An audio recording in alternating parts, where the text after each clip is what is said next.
선생님들 혹시 올해 시험을 너무 잘 못 보셨습니까? 걱정하지 마세요. 올해 이제 벌써 막 이제 내년 선생님들이 막 등록하고 계시는데, 선생님들, 올해 만약에 시험 떨어지셨다면 그것은 선생님의 잘못이 아니에요. 자, 선생님의 잘못이 아닌 거에 대해서 내 탓이야, 그렇게 생각하실 필요는 전혀 없습니다. 이번 시험에 떨어지신 선생님들은 선생님 탓이 아니에요. 선생님 잘못이 아닙니다. 그것은 선생님들을 잘못 인도한 유아임용 수험가의 총체적인 잘못입니다. 자, 무엇이 잘못됐는지 좀 말씀을 드릴게요. 그리고 첫 번째로 뭐가 잘못되어 있냐 하면 기존의 수험가가 너무 두꺼운 교재를 사용하는 거예요. 잘못된 것입니다. 왜냐하면 저희 이지선 유아임용의 교재는 얇아요. 그럼 얇으면 그거 다 안 외우면 어떡하나, 뭐 그런 생각도 이제 드실 수가 있잖아요. 그런데 올해 시험 문제 보시면 아시겠지만 철저하게 이해 위주의 시험이에요. 많은 문제를 통해서 암기하시면 됩니다. 단적으로 저희 합격의 법학원은요, 변호사 시험을 준비하시는 분들도 많이 계시고 그런 반이 있어요. 그래서 우리 왜 공부할 거 진짜 많다, 암기할 거 진짜 많다, 이거의 대명사가 사법고시 아니겠습니까? 자, 그래서 사법고시 중에 할 게 진짜 많은 게 민법이에요. 민법. 민법 때문에 이제 옛날에 막 절에 들어가서 공부하고 막 그랬던 거예요. 그런데 그 민법 교재보다 두께가 우리 유아임용 수험가의 그 수험서 두께가 더 두꺼워요. 이거는 코미디, 아이러니도 그런 아이러니가 없어요. 그 책을요, 외우려면 진짜 옛날에 사법고시 공부하시는 것처럼 머리 깎고 절에 들어가야 되는 그런 상황이에요. 그건 말이 안 되잖아요. 자, 그래서 요즘엔 사법고시도 그렇게 공부를 안 해요. 사법고시조차도. 사법고시도 다 사고형으로 다 바뀌어서 요즘엔 사법고시도 그렇게 공부를 하지 않습니다. 하물며 우리 유아임용 시험이 무슨 법전보다 더 두꺼워. 막 그거를 다 외우라는 건 불가능한 걸 시킨 거예요. 안 되는 거, 불가능한 거를 시킨 겁니다. 두꺼운 교재는 틀린 겁니다.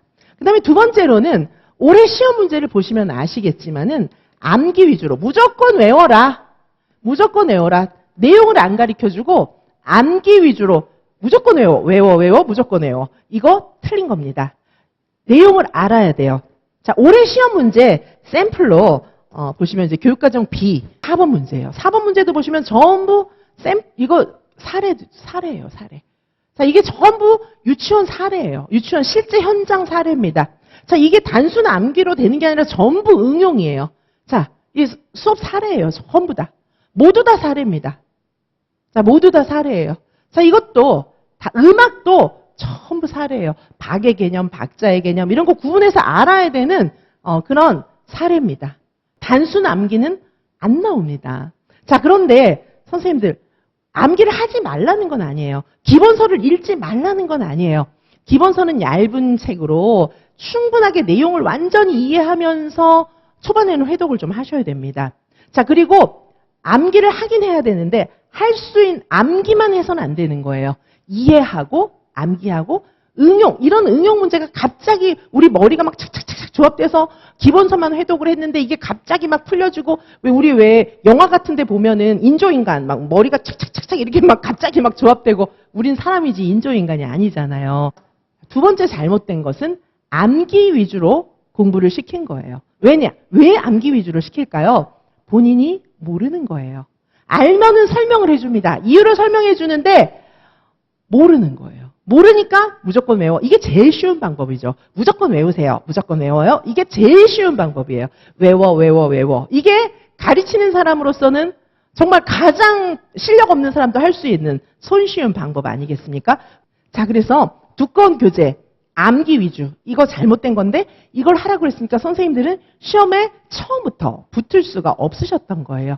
세 번째는 문제를 풀리지 않고 응용, 지금 다 응용인데 응용, 사례 이런 문제를 풀려야 되는데 문제도 모조리 다 암기 위주, 그리고 지문에서 단순하게 답 찾아 쓰는 거, 문제도 별로 안 풀리지만 몇 문제 안 되는 문제도 전부 그런 것만 풀린 거예요. 문제를 안 풀리고 끝까지 기본서 회독만 강조한 거, 이거 잘못된 겁니다. 그래서 선생님께서 떨어지신 거예요.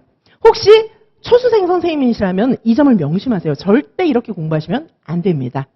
올해 교육과정 B 문제, 한국교육과정 평가원에서 출제한 올해 교육과정 B8번까지 지금 제가 다 보여드렸는데 전부 사례예요. 이런 사례가 나오는데 이런 사례들을 무슨 수로 기본서만 달달 외워서 이걸 갑자기 막 착착착착 막 이렇게 인조인간처럼 막 머리가 돌아가서 그걸 풀 수가 없잖아요. 자, 그래서 문제 안 풀리고 기본서만 회독시킨 거, 이것 때문에 N수생 선생님께서는 떨어지신 겁니다. 자, 선생님의 잘못이 아니에요. 선생님은 밤을 새가며 밤잠을 줄여가며 아이 돌보지 않고 아이를 포기해가며 공부하셨잖아요. 더 이상 어떻게 합니까? 자, 그것은 선생님의 잘못이 아니었던 겁니다. 자, 다음 네 번째로는 가르치는 그런 본분을 가지고 있는 수험가라면 반드시 출제 경향을 분석해서 출제 경향에 대비를 해야 하는 겁니다.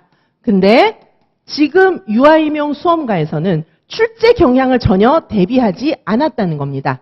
지금은 유아교육학과도 다 바뀌고 있어요. 출제 경향을 대비하지 않고 대신에 뭘로 땜질했습니까?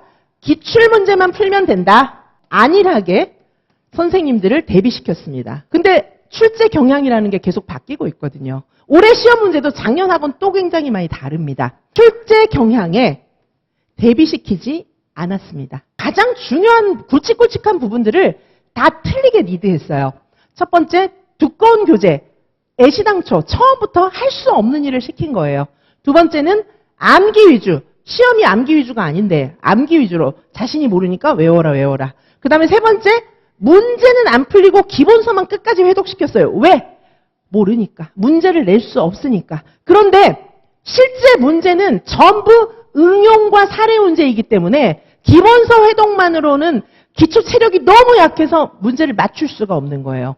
자, 그 다음에 네 번째로는 출제 경향을 예측하고 출제 경향에 대비해야 되는데 안일하게 과거 기출 문제만 가지고 이것만 풀면 된다고 선생님들에게 잘못된 정보를 준 것입니다. 고의인지 몰라서 그랬는지 알 수 없지만 선생님들께 그런 잘못된 가이드를 했기 때문에 N수생 선생님들이 또 떨어진 거예요. 자, 선생님들 기본서만 계속 회독해갖고는 완전히 이 수험가를 떠도는 신선이 돼서 떨어질 수밖에 없어요. 자, 그래서 이런 것을 다 극복하시기 위해서 이지선 유아임용에서는 과감하게 이렇게 하지 않습니다. 이지선 유아임용에서는 절대 과감하게 이렇게 하지 않습니다. 정반대라고 보시면 됩니다.